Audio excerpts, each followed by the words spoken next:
चाहे राज्य की सरकार हो या देश की सरकार हो, आम जनता के हक अधिकार के लिए सड़क एकमात्र रास्ता है जहां उतर करके हम अपनी आवाज़ को बुलंद करेंगे। और कई लोगों ने यह बात कही है कि अगर संसद की कार्रवाई ठीक रहे, विधानसभा की कार्रवाई ठीक रहे, इसलिए सड़कों और गलियों को अपने मांगों से गुलजार करके रखना। आज संविधान दिवस के मौके पर देश के कई अलग अलग हिस्सों में किसान और श्रमिक सड़क पर उतरकर आंदोलन कर रहे हैं। आपको बता दें कि बिहार के भी कई ऐसे शहर हैं जहां पर किसान और मजदूर सड़कों पर उतरकर आंदोलन कर रहे हैं और सरकार के खिलाफ नारेबाजी भी हो रही है। नमस्कार, मेरा नाम निशा ओझा है और आप DTW24 न्यूज़ देख रहे हैं। पटना के भी कई अलग अलग इलाकों में किसान और श्रमिक सड़कों पर उतरकर आंदोलन करते हुए नजर आए, जिसमें उनका साथ दिया CPI के लीडर कन्हैया कुमार ने। उन्होंने सरकार को घेरा और साथ ही कहा कि किसान बिल के नए नए नियम के साथ ही ये किसानों और मजदूरों के साथ छलावा हो रहा है। साथ ही उन्होंने ये भी कहा कि लोकतंत्र की खूबसूरती इसी में है कि हम अपनी मांगों से सड़कों और गलियों को गुलजार करते रहें। सुनिए क्या कुछ कह रहे हैं कन्हैया कुमार। सबसे पहली बात, आज संविधान दिवस है। पूरे देश को हम संविधान दिवस की बधाई देते हैं।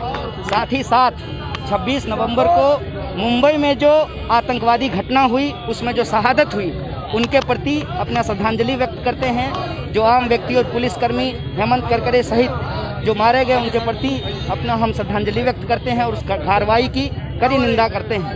साथ ही साथ आज 26 नवंबर को देश भर के किसानों ने संविधान दिवस के मौके पर और देश भर के मजदूरों ने नए कानूनों के नाम पर जो किसान और मजदूर के अधिकारों के ऊपर हमला किया गया है, उसके खिलाफ प्रदर्शन कर रहे हैं। हम बिहार के लोग पटना की सड़क पर उस प्रदर्शन के प्रति अपनी एकता प्रदर्शित करने के लिए शामिल हुए हैं। उनके मांगों के समर्थन में आज सड़क पर पीएम मोदी कहते हैं कि मोदी है तो सब कुछ मुमकिन है। क्या लगता है कि देश में जिस तरह से चल रहा है, किसान विरोध कर रहे हैं, ऐसे में क्या लगता है किस तरह से आंदोलन चलाया जा रहा है? देखिए, एक तो वो देश के प्रधानमंत्री हैं, अब बोलने में टैक्स तो लगता नहीं है। कहते हैं ना, सैया भय कोतवाल तो डर काहे का। उन्हीं का राज है, वही प्रधानमंत्री हैं, जो मन है वो बोल सकते हैं। लेकिन किसान के हित के ऊपर हमला हुआ है और अगर वो कहते हैं कि वो किसानों के हितैषी हैं, तो किसानों की मांग को बिल में क्यों नहीं लिख दिया जाता है? सिर्फ छोटी सी बात है, एक लाइन लिखना है, बहुत ज़्यादा कागज़ तो खर्च होगा नहीं कि अगर MSP से कम पे खरीद होगी तो खरीद करने वालों के ऊपर कानूनी कार्रवाई की जाएगी। यह बात लिख देने में क्या समस्या है? असल बात यह है कि इनके मन में चोर है।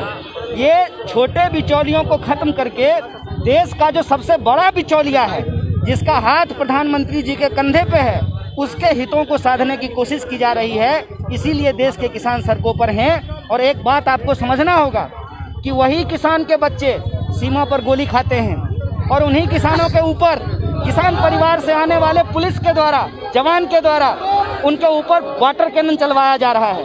ये किसानों और जवानों को आपस में लड़ाने की साजिश है। इसलिए हम कहते हैं कि संविधान दिवस के मौके पर वो संकल्प एक बार देश को फिर से दोहराना चाहिए। जय जवान, जय किसान, जय संविधान।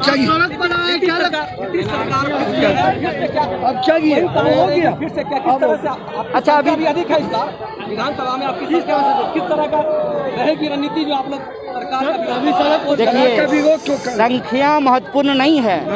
संख्या तो रावण के पास 10 सिर था।